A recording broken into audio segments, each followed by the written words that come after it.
Okay, okay, okay, okay, okay, okay, okay. You live in my dream state. Relook at my fantasy. I stay in reality. You live in my dream state. Anytime I count sheep, that's the only time we make up, make up. You exist behind my eyelids, my eyelids. No, I don't wanna wake up. Guys, bayangin kita kerja keras setiap hari, keliling dari toko ke toko, jual produk, catat pesanan, tapi ternyata semua itu cuma jadi kedok belaka. Bon yang kita pegang palsu, barang yang kita ambil nggak pernah dibayar, dan uangnya entah pergi kemana. Itulah yang terjadi di kasus yang hari ini sedang kita bahas. Sekarang kalian mungkin mikir, oh ini kasus penipuan biasa. Tapi tunggu dulu, yang bikin kasus ini menarik bukan cuma perbuatannya, tapi bagaimana hukum itu merespons. Dari momen pertama polisi turun tangan, sampai jaksa menyusun dakwaan, sampai terdakwa duduk di kursi persidangan, semua itu ada aturan mainnya. Ada prosedurnya, ada hak-hak yang wajib dilindungi, bahkan buat orang yang diduga pelaku sekalipun. Nah, itulah yang kita sebut hukum acara pidana. Bukan cuma soal siapa yang salah dan siapa yang benar, tetapi soal bagaimana kebenaran itu dicari secara sah, secara adil, dan sesuai dengan apa yang diatur dalam KUHP.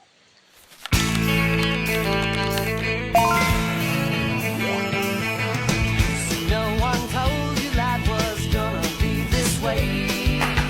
Your job's a joke, you broke, your love life's the old way. It's like you're always stuck in second gear. When it hasn't been your day, a week, a month, even your year. But I'll be there for you when the rain starts to pour. I'll be there for you. So there for me too.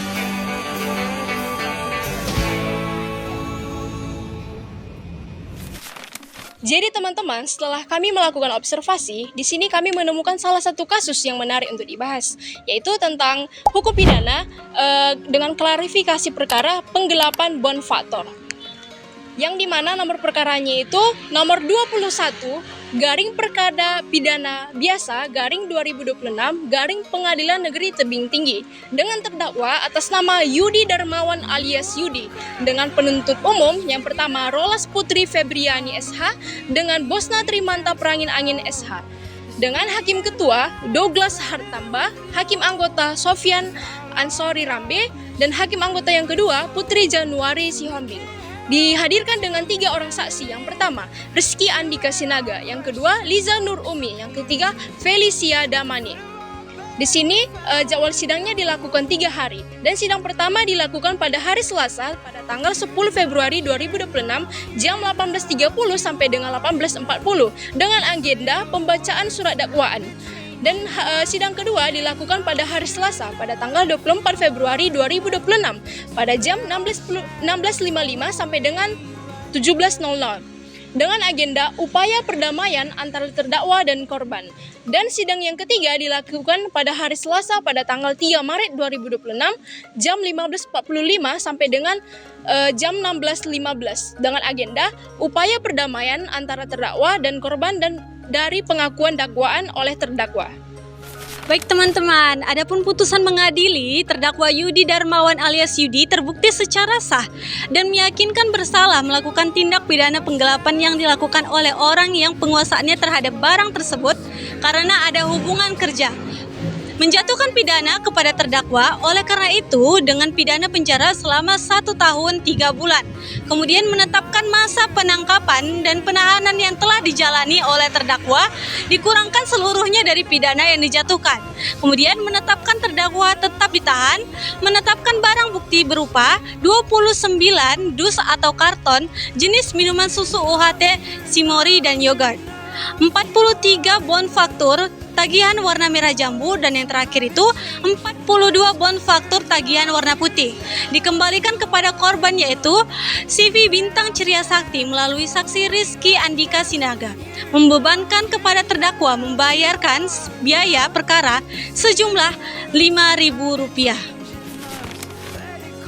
Adapun isi dari tuntutan adalah supaya Majelis Hakim Pengadilan Negeri Tebing Tinggi yang memeriksa dan mengadili perkara ini memutuskan yang pertama, menyatakan terdakwa Yudi Darmawan atau Yudi terbukti secara sah dan meyakinkan bersalah melakukan tindak pidana secara melawan hukum, memiliki suatu barang yang sebagian atau seluruhnya milik orang lain yang ada dalam kekuasaannya bukan karena tindak pidana dilakukan oleh orang yang penguasanya terhadap barang tersebut karena ada hubungan di kerja, karena profesinya, atau karena mendapat upah untuk penguasaan barang tersebut, sebagaimana dalam surat dakwaan alternatif ke-1, melanggar pasal 488 KUHP.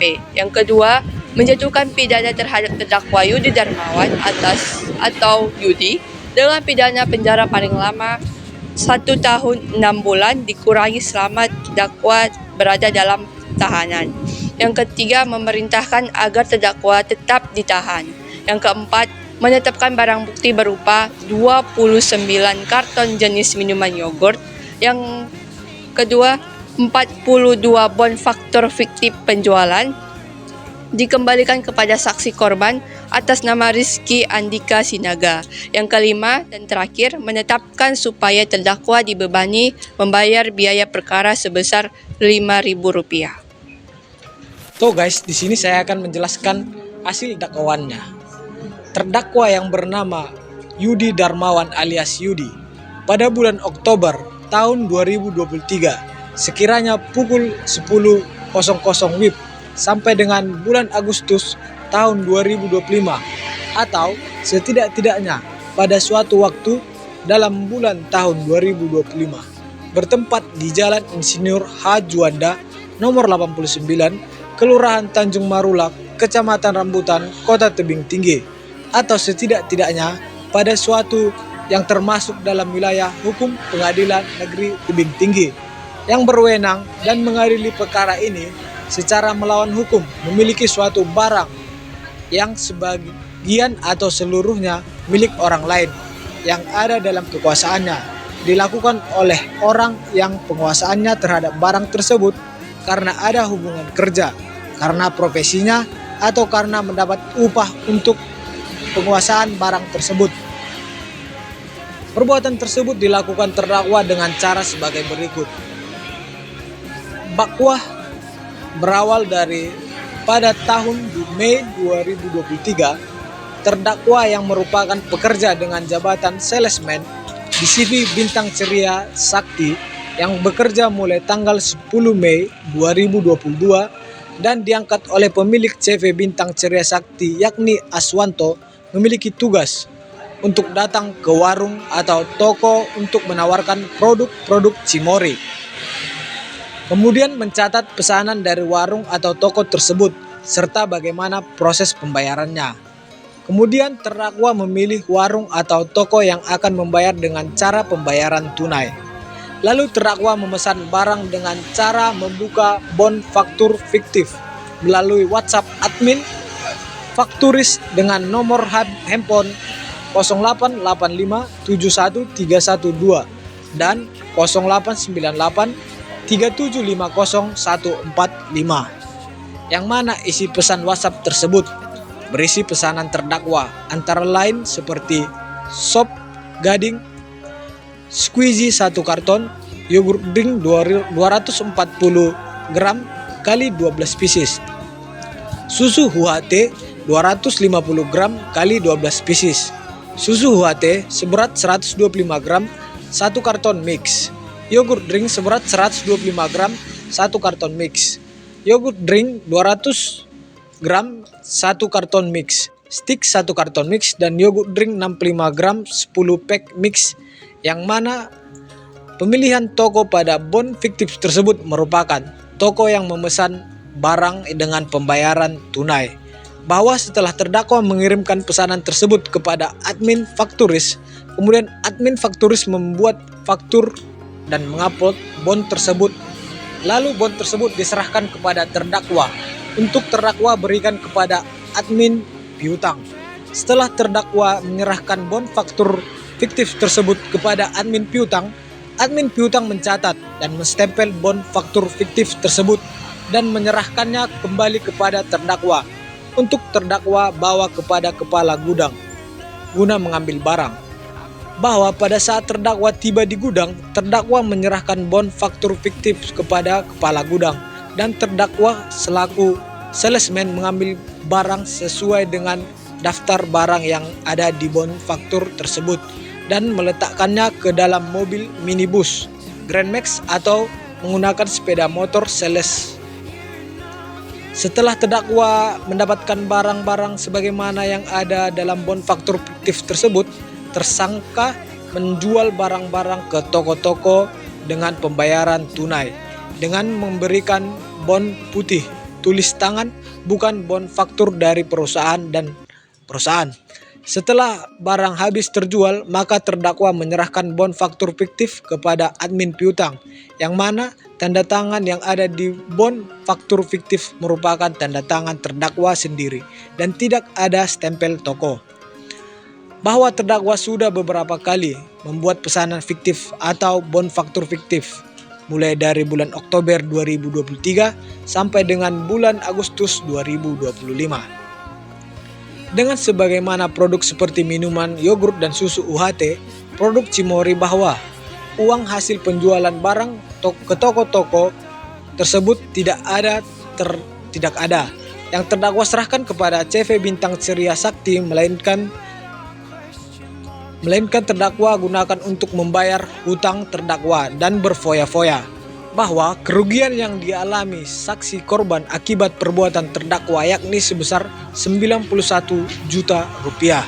Perbuatan terdakwa sebagaimana diatur dan diancam pidana dalam pasal 488 Undang-Undang Nomor 1 Tahun 2023 tentang KUHP. Adapun kesimpulan yang dapat diambil dari perkara ini yaitu penggelapan tindak pidana diatur di dalam pasal 372 KUHP, di mana pelaku dengan sengaja dan melawan hukum menguasai barang milik orang lain yang berada di dalam kekuasaannya bukan karena kejahatan, diancam pidana penjara hingga 4 tahun atau denda. Kasus tersebut umumnya melibatkan penyalahgunaan kepercayaan seperti karyawan yang menggelapkan aset perusahaan dan penanganannya melalui proses penyidikan polisi mulai dari laporan masyarakat hingga penahanan pelaku. Adapun upaya pencegahan terhadap tindak pidana penggelapan yaitu yang pertama ada pelatihan rutin anti fraud untuk karyawan. Perusahaan perlu melakukan pelatihan secara berkala terhadap seluruh karyawan, khususnya yang memiliki akses terhadap aset dan keuangan perusahaan. Pelatihan ini mencakup pemahaman tentang apa itu tindak pidana penggelapan, bagaimana modusnya, serta konsekuensi hukum yang dapat dijatuhkan. Dengan pemahaman yang baik, karyawan diharapkan tidak hanya menghindari perbuatan tersebut, tetapi juga mampu mengenali potensi kecurangan di lingkungan kerjanya. Yang kedua, ada penerapan sistem pengawasan internal yang ketat, yaitu perusahaan wajib membangun sistem kontrol internal yang terstruktur meliputi audit keuangan berkala, pemisahan tugas antara pencatatan dan pengelolaan aset, serta verifikasi berlapis atas setiap transaksi yang melibatkan barang atau uang perusahaan. Di dalam kasus tersebut, misalnya mekanisme verifikasi bon faktur secara langsung oleh lebih dari satu pihak dapat menjadi langkah sederhana namun efektif untuk mencegah manipulasi dokumen. Terakhir, peningkatan koordinasi antara perusahaan dan aparat penegak hukum. Pencegahan tidak hanya bersifat internal, perusahaan perlu menjalin komunikasi aktif antara pihak kepolisian, baik melalui sosialisasi hukum di lingkungan kerja maupun laporan dini apabila ditemukan indikasi kecurangan. 1. Atmosfer persidangan. Di dalam ruang sidang Pengadilan Negeri Tebing Tinggi, bagaimana diamati dalam studi kasus penggelapan bon faktur, menampilkan atmosfer yang secara keseluruhan kondusif bagi kelancaran proses peradilan pidana dengan tata letak ruangan yang mematuhi standar pedoman Mahkamah Agung Republik Indonesia mengenai fasilitas persidangan. Kursi-kursi peserta tersusun secara hierarkis dan rapi, memisahkan posisi terdakwa beserta penasihat hukumnya dari meja jaksa penuntut umum. Sementara saksi dan ahli ditempatkan di area yang terpisah, serta masyarakat umum yang hadir duduk di barisan belakang untuk menjaga jarak dan ketertiban. Adapun suasana pada tahap awal pembacaan dakwaan oleh jaksa penuntut umum merasa tegang dan terkendali sepenuhnya. Dimulai dengan pemukulan palu hakim yang tegas dan berwibawa menandakan dimulainya proses sidang secara resmi sesuai pasal 152 KUHP. Para pihak termasuk terdakwa yang didampingi penasihat hukum terlihat fokus mendengarkan penyampaian dakwaan yang metodis dan terstruktur, tanpa adanya gangguan signifikan seperti keriuhan atau interupsi dari hadirin. Atmosfer ini mendukung konsentrasi penuh pada elemen-elemen delik penggelapan bonfaktur sebagaimana diatur di dalam pasal 372 KUHP, di mana jaksa menjelaskan kronologi perbuatan, kerugian negara, dan bukti pendukung secara bertahap, sehingga menciptakan fondasi yang sulit untuk kelanjutan sidang tanpa elemen ketegangan yang tidak perlu. Ada sesi pemeriksaan saksi utama, ketegangan mulai muncul secara ringan dan sporadis, khususnya ketika saksi kunci dari pihak perusahaan korban memberikan keterangan detail mengenai manipulasi bonfaktur dan dampak finansialnya. Suasana tetap terkendali dengan baik berkat intervensi cepat dari hakim yang sigap memperingatkan para pihak agar pertanyaan dan jawaban tetap relevan dengan substansi perkara, menghindari deviasi ke isu pribadi atau emosional. Atmosfer menjadi sangat kondusif saat memasuki tahap pembacaan dan pemeriksaan bukti dokumen material seperti bonfaktur asli, laporan audit keuangan, dan rekaman transaksi elektronik yang menjadi inti dakwaan.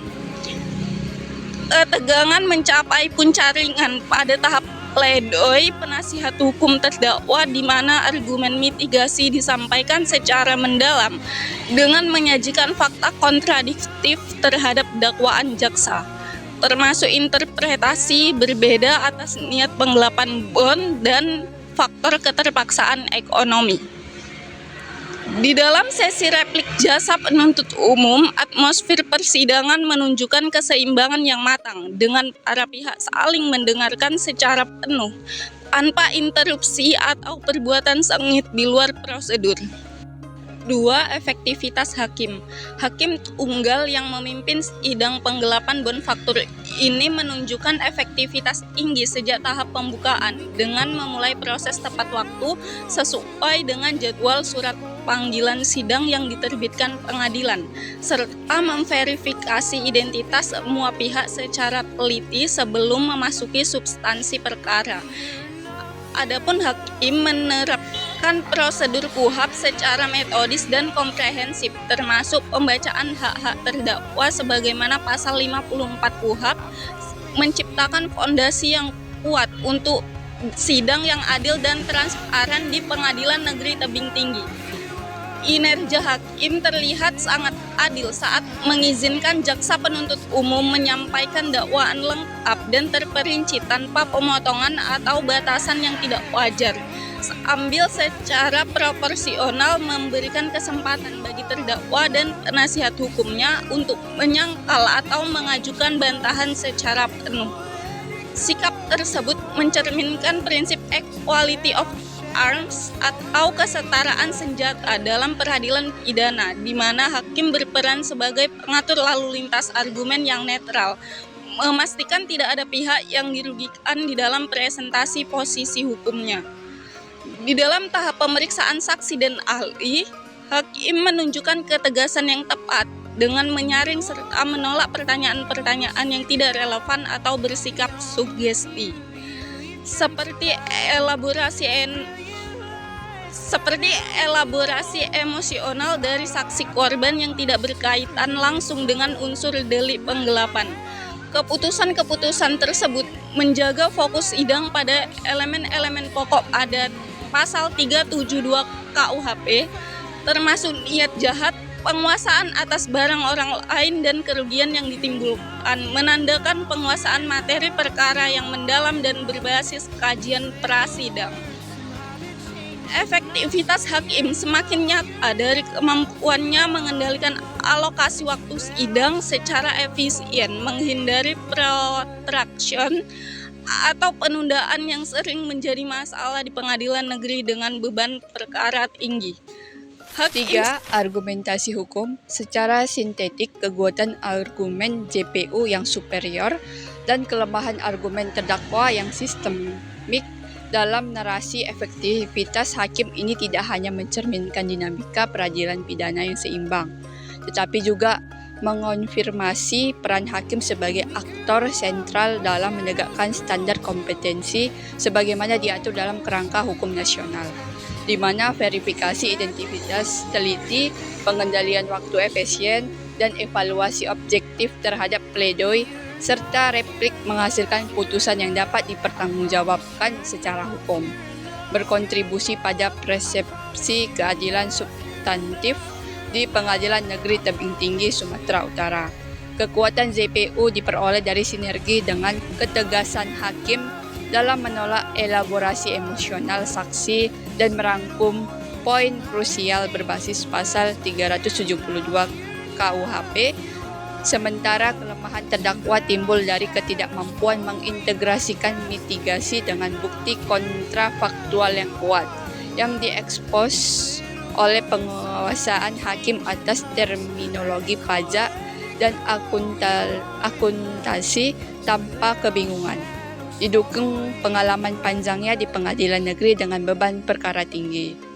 Implikasi yuridisnya adalah penguatan legitimasi proses di mana tidak adanya indikasi bias atau kurangnya ketegasan seperti peringatan etika sidang, menjamin independensi sebagaimana pasal 5 Undang-Undang Mahkamah Agung, sehingga analisis ini menegaskan bahwa efektivitas hakim bukan hanya instrumental, melainkan katalisator yang mempertegas disparitas kualitas argumen hukum antar pihak, menghasilkan resolusi perkara penggelapan bonfaktur yang berkualitas dan berbasis kajian prasidang matang dengan potensi sebagaimana presiden bagi kasus pidana ekonomi serupa di yurisdiksi regional.